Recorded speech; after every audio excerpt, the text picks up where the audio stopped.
Fran Costello is in her late 30s, and she is in a moment of really big transition, though she doesn't feel like she is. She feels like she's stuck in a loop. She has these kind of habitual patterns of a job that she doesn't care for.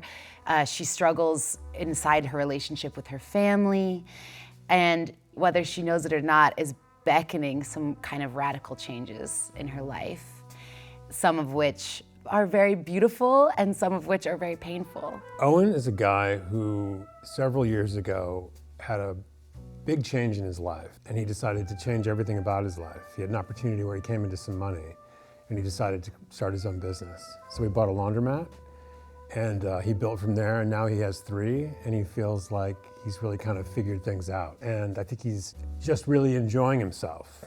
New plays are always sort of my favorite.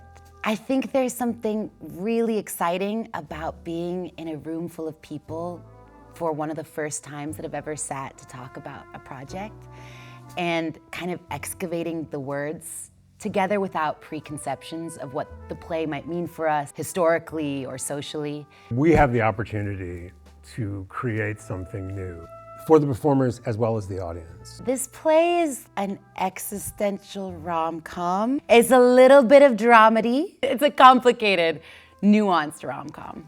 It's a lot about fate and it's a lot about choice. And the moments that we choose to step up and care for one another, show up for others, and the bravery in those decisions. I think it is quite funny, and I think it can suddenly be very moving and very revealing.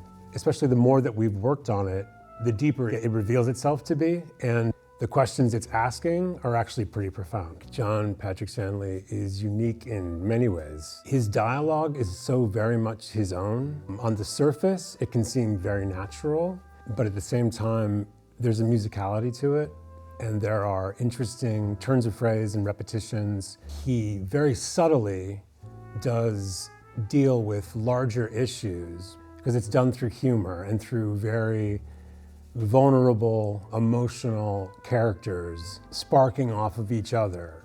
I think one of the major things audiences might take away from this play is to be ready for the challenges that life presents you and to embrace them in a joyous way.